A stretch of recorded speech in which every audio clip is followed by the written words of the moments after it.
malungkot kasi it's my last day today here in Shangri-La, Boracay.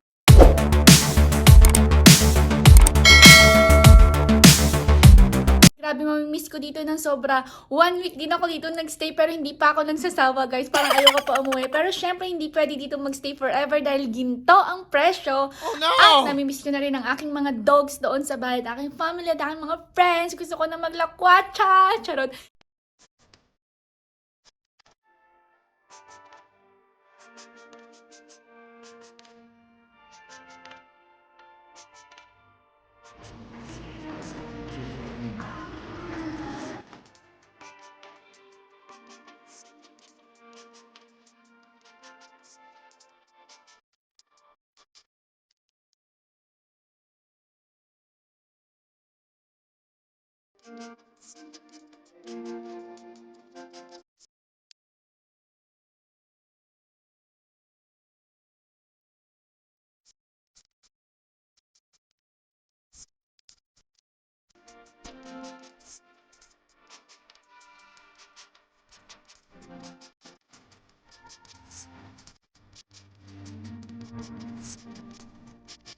Breakfast with the beach view.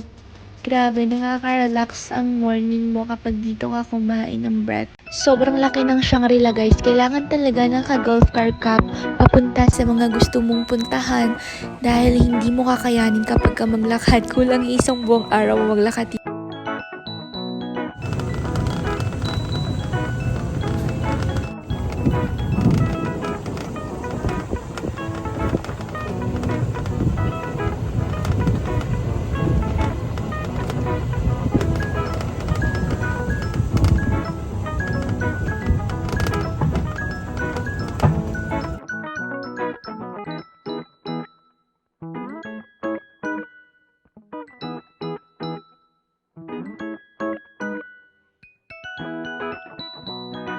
So, andito ako ngayon, nag-iikot-ikot ako.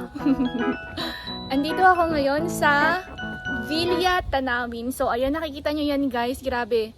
Hindi ko afford yung room na yan. Pero guys, yung mga nakatira dyan, yung mga nag-i-stay dyan is yung mga artista, mga iba, mga politician. So, yung room na yan, sa 100k daw plus mahigit. Tapos may plus pa. Syempre, yung mga tax. Ayan. It's very private dito, guys. At hindi pwede dito maglakad-lakad or gumala yung mga hindi in-house. Kailangan dapat naka-check-in ka lang dito. Ang labas lang tayo dito, guys, ng Villa Tanawin kasi bawal tayo pumasok sa loob kasi may naka-check-in dyan ngayon. At talaga nang nag-check-in dito, guys, super yaman, grabe. May isa pang VIP dito, may mga bodyguard, tapos naka-chopper papunta dito. Hay, nakakaingit lang. So, hindi na natin isa-isahin itong mga residential and hotel dito. Syempre, pauwi na din tayo. Quick tour lang tayo, guys. Nakakaingit yung ibang mayayaman. Grabe, naka-chopper papunta dito. Sana may experience ko rin yung ganun. Ayun lang.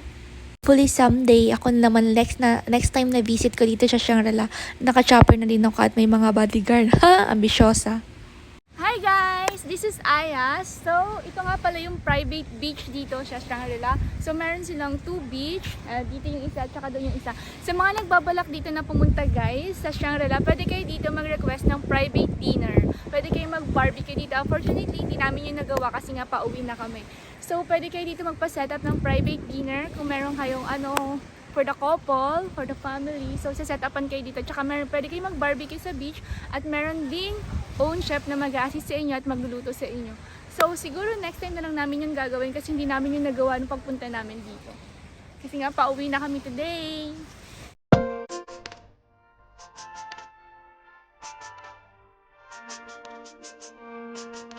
Destination is spa! Sa lahat ng mga mahilig mag-spa, so ito yung the best sa inyo. Pwede kayo magpa-facial, magpa-massage, body scrub, etc. na relaxing. And napunta na tayo dun, guys. So, andito na naman tayo sa Shangri-La Spa. Tawag dito ay True Spa.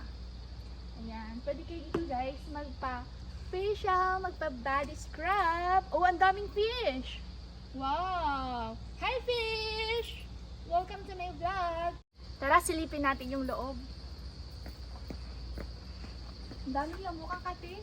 Ang dami lang, Right.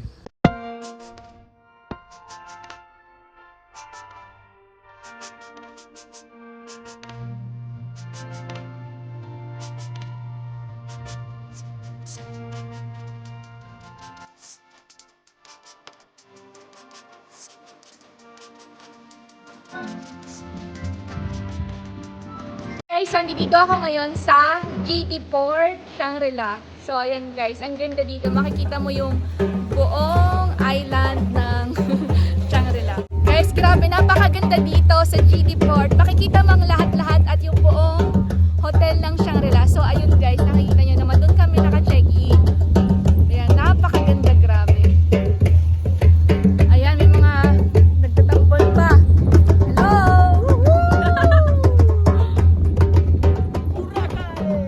At dito naman ang speedboat papuntang Katiklan. Ayan. Shangri-La kasi guys, meron silang sariling port at saka speedboat. Kung ayaw nyo guys na transfer ng mag-bus, mag-boat, so dito na kayo sa Shangri-La guys. Pagka in-house, free lang yung transfer. Pero kapag hindi ka dito naka-check-in sa Shangri-La, 2.5 per person papuntang Katiklan Airport guys.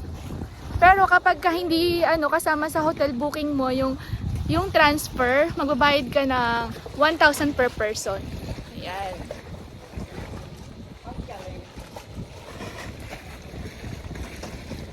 So dito kami mamaya dadaan pag pupunta na kami ng ng airport. Ay, may miss ko to.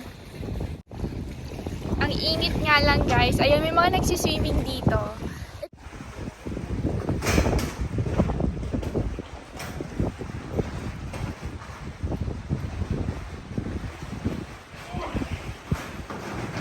Private. Dalawa yung beach side ng beach ng Shangri-La. Meron yung malapit sa Movenpick. Yung Movenpick na may isa siyang 5-star hotel na katabi rin ng Shangri-La. Andun siya sa may dulo. Tapos ito naman, yung dito lang malapit sa may GT Port.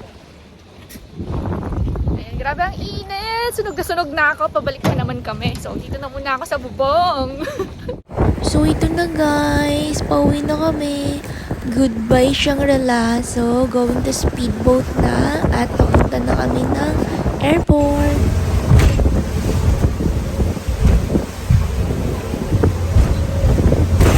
So, here na kami sa airport, guys. Bye! Hanggang dito muna guys ang aking vlog for today. And please don't forget to like, share, and subscribe. And ring the bell button para updated kayo sa lahat ng mga upcoming videos ko. Thank you! Bye!